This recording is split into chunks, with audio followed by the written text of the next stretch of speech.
Voice explain में आपका स्वागत है। आज की कहानी है दुनिया की तबाही को रोकने के लिए किया गया एक टाइम ट्रेवल।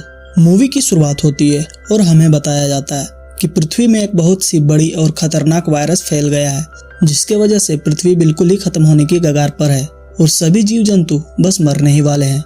फिर हम देखते हैं कि पूरी दुनिया के सारे साइंटिस्ट एक जगह जमा होते हैं और पृथ्वी के लोगों को बचाने के उपाय को ढूंढने की तैयारी कर रहे थे, क्योंकि उन लोगों के पास ज्यादा समय नहीं था। फिर सीन चेंज होता है और स्टीव नाम के साइंटिस्ट को दिखाया जाता है, जो सभी को बता रहा था कि आज से करीब 4 बिलियन ईयर पहले एक आर्टिफैक्ट के पृथ्वी पर गिरने से ही यहाँ पर जीवन की शुरुआत हुई थी, और अगर हमें फिर से जीवन को संभव बनाना है तो हमें इससे ज्यादा पावरफुल आर्टिफैक्ट को बनाना होगा और उसे उस प्लेनेट में जाकर एक्टिवेट करना होगा जहां हम रहना चाहते हैं। साथ ही स्टीव ये भी बताता है कि मैंने एक आर्टिफिशियल स्पेयर यानी कि आर्टिफैक्ट बना लिया है और साथ ही एक ऐसा प्लेनेट भी ढूंढ लिया है जो 1 बिलियन लाइट ईयर दूर है, जिसका नाम टेस है। वहां पर बैठे सारे साइंटिस्ट उनकी बात से एग्री करते हैं और फिर स्टीव सभी को अपने टीम से इंटरेक्ट करवाता है, जो स्टीव के साथ उस मिशन में जाने वाले थे। सीन चेंज होता है और हम देखते हैं कि स्टीव स्पेस सिम में जाने को तैयार था, पर उसकी वाइफ एमी उससे मिलने आने वाली थी और एमी उस खतरनाक वायरस से बचने के लिए एंटीवायरस को बनाने का काम करती थी। लेकिन जब तक एमी स्टीव से मिलने पहुंचती है तब तक देर हो चुकी थी और स्टीव टीम के साथ स्पेस के लिए निकल पड़ा था। एमी इमोशनल हो जाती है और रोने लगती है। इधर स्टीव और उसके टीम स्पेस के साथ स्पेसशिप में होते हैं और वो लोग अपनी अपनी सीट पकड़कर बैठ जाते हैं और स्टीव को पायलट कहता है कि हमें लाइट ईयर की स्पीड में जाने के लिए स्पेसशिप को इनिशियल बूस्ट देना होगा। फिर पीटर कोड सेट करता है, स्पीड बूस्टर के लिए बटन दबाता है, पर कुछ खराबी के कारण स्पीड बूस्टर में एरर आ जाता है और शिप में एक झटका लगता है और स्पेस के एक सर्कल जैसी चीज में फंस जाता है। झटके के वजह से सभी बेहोश हो जाते हैं। जब सभी को होश आता है तो उन्हें सामने एक प्लेनेट दिखाई देता है। सभी को लगता है कि वो टेस पहुंच गए हैं, पर स्टीव कहता है कि यह टेस्ट नहीं बल्कि कोई और प्लेनेट है और स्टीव स्पेसशिप के पायलट को पीटर को डांटने लगता है और कहता है कि तुमने कोड ही गलत सेट किया होगा, जिसकी वजह से हम यहाँ फंस गए हैं। पीटर को यह बात बहुत ही बुरी लगती है और वो वहाँ से उठकर कैबिन की ओर चला जाता है। इधर स्टीव सभी को बताता है कि अब हम स्पेयर को इसी प्लेनेट में एक्टिवेट करेंगे। सभी उसी बात को डिस्कस कर रहे थे कि तभी स्पेसशिप के फ्रंट शीशे में पीटर की बॉडी आकर गिरती है, जिसे देखकर सभी हैरान हो जाते हैं। सभी को लगता है कि वो गलत कोडिंग सेट करने के बाद को लेकर अपसेट हो गया और अपनी जान दे दिया। फिर हम देखते हैं कि सारे एस्ट्रोनॉट एक छोटी स्पेस लैंडर के सहारे प्लेनेट की ओर जाने लगते हैं, लेकिन एक एस्ट्रोनॉट जिसका नाम रिचर्ड था वो स्पेसशिप में ही रुक जाता है ताकि वो सभी को गाइड कर सके।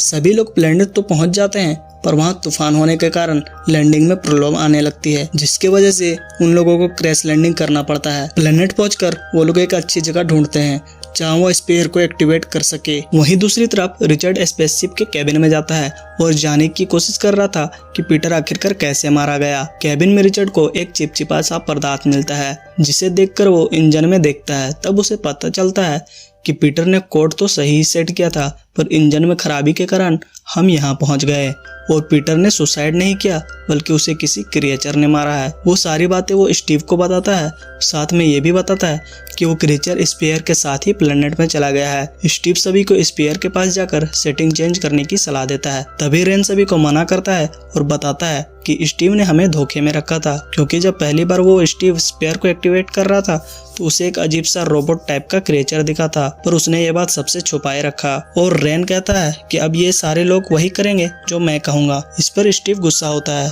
और वो डेविड के साथ सेटिंग चेंज करने चला जाता है। तभी वहाँ पर क्रिएचर आ जाता है, जिसकी वजह से डेविड और स्टीव वहाँ से भाग जाते हैं और स्पेस लेडर में आ जाते हैं। तो रेन और स्टीव के बीच बहस होती है, क्योंकि स्टीव ने रेन को मना करने पर भी वहाँ गया था। तभी अचानक स्पेस लेंडर में वार्निंग बेल बजता है। सभी सोचते हैं कि ये क्या हो रहा है, तो लियोना और फ्रैंक पता लगाने के लिए लैब जाते हैं, पर वो क्रिएचर लैब में ही छिपा हुआ था।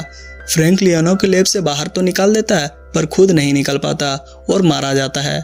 इधर लियोना सबको क्रिएचर के बारे में बताती है, लेकिन लैंडर के सारे सीसीटीवी खराब होने की वजह से वो लोग क्रिएचर का एग्जैक्ट लोकेशन नहीं जान पाएंगे।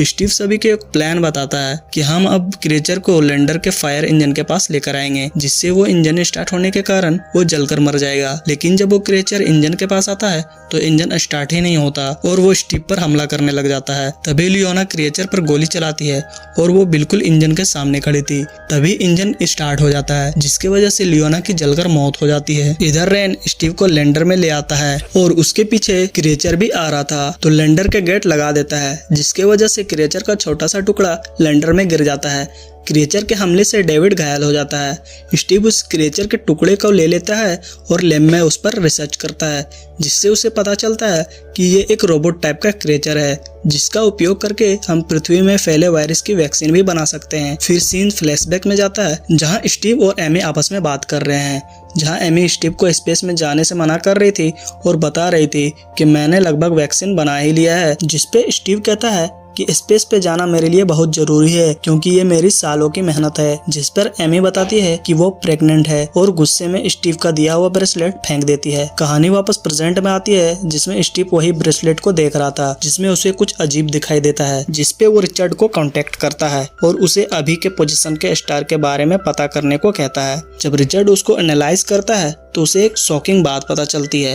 वो स्टीव को बताता है कि स्टार की पोजीशन बिल्कुल वैसा है जैसा आज से लगभग 4 बिलियन ईयर पहले पृथ्वी पर था, यानी कि वो लोग अभी पृथ्वी पर हैं, पर वो पृथ्वी 4 बिलियन ईयर का पहले का है। इसका मतलब वो लोग टाइम ट्रेवल करके पास्ट में चले गए थे। स्टीव कहता है कि अभी हम जिस पृथ्वी पे हैं वही आगे चलकर हमारा पृथ्वी बनेगा। इसका मतलब हम लोग यहाँ स्पेयर रख कर भी प्रेजेंट टाइम के पृथ्वी को नहीं बचा पाएंगे। और वो एमी के ब्रेसलेट में वैक्सीन बनाने का फॉर्मूला लिख देता है, ताकि 4 बिलियन ईयर बाद जब एमी ब्रेसलेट देखेगी तो वैक्सीन बना के दुनिया को बचा लेगी।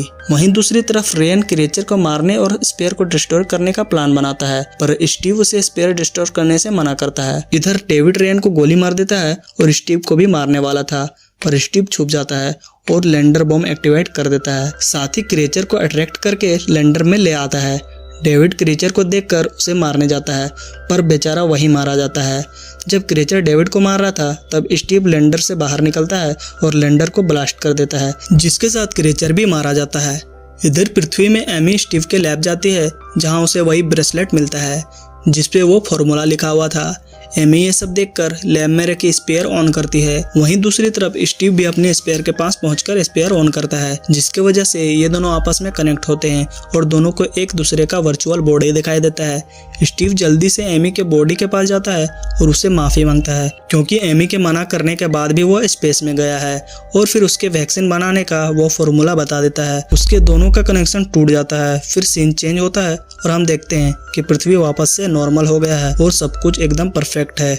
फिर एमी को दिखाया जाता है, जो अपने बेबी के साथ बहुत खुश जीवन बिता रही है, और मूवी वहीं खत्म हो जाती है। दोस्तों, वीडियो का कौन सा पार्ट आपको अच्छा लगा हमें कमेंट करें, और अगर हमारी वीडियो आपको पसंद आया हो तो लाइक करके चैनल को सब्सक्राइब करें। बाकी मिलते हैं एक नई वीडियो के साथ, अब तक के लिए बाय बाय।